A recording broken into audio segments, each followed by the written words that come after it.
தும்மலா இல்ல அடுக்கு தும்மலா? தொடர்ந்து தும்மிக்கிட்டே இருக்கிறோமே, என்னதான் ஆச்சு நமக்கு? ஏன் நல்லா தானே இருந்தோம், இந்த தும்மல் எங்க போய் கொண்டு விடுமோ அப்படிலாம் நீங்க ஓவர் திங்கிங்ல போயிட்டு இருக்கீங்களா அப்படின்னா உங்களுக்காக தாங்க இந்த பதிவு. தும்மல் நமக்கு இயற்கையா உடல் ஒரு அந்நிய பொருள் நம் மூக்கு வழியா நுழைய முயற்சிக்கும் போது, அது கிருமியோ அல்லது தூசோ ஈ கொசு இப்படி உள்ள மூக்கு வழியா நுழையும் போது உடனடியா அணிச்சு செயல தள்ளி விடுற நிகழ்வு தான் இந்த தும்மல். இந்த தும்மல் நம்ம எப்போ ஒரு முறை தும்மிட்டோம்னா ரொம்ப அழகா உணர்வோம். ஆனா அதையே நம்ம அடிக்கடி தொல்லப்படுத்திட்டே இருந்ததுன்னா அதையே பிரச்சனையா உணர்றோம். தும்மல் உடம்பு வெப்பநிலையில ஒரு ஆரோக்கியமான மனுஷனுக்கு ஒரு குறிப்பிட்ட வெப்பநிலை மெயின்டைன் ஆயிட்டு இருக்கும் பாடியில்.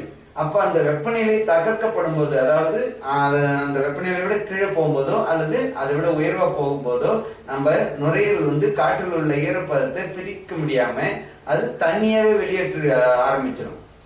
அப்பதான் இந்த தும்மல் அடுக்கு தும்மலா மாறுது.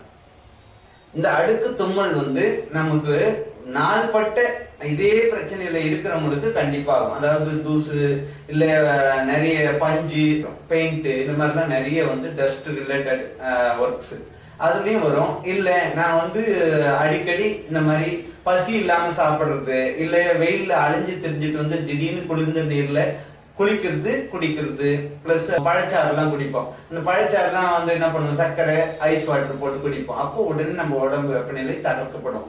இப்படி இது இல்லாம நிறைய விஷயங்க மன உளைச்சலாவே ஒருத்தர் இருப்பாங்க. அப்ப அவங்களுக்கு உள்ள சூடு அதிகமாகும், அது நுரையீரல தாக்கும், கண்டிப்பா தாக்கும். அதனால நம்மளை பொறுத்த வரைக்கும் கான்செப்ட் என்னன்னா, உடம்பு வெப்பநிலையை தகர்க்கும்.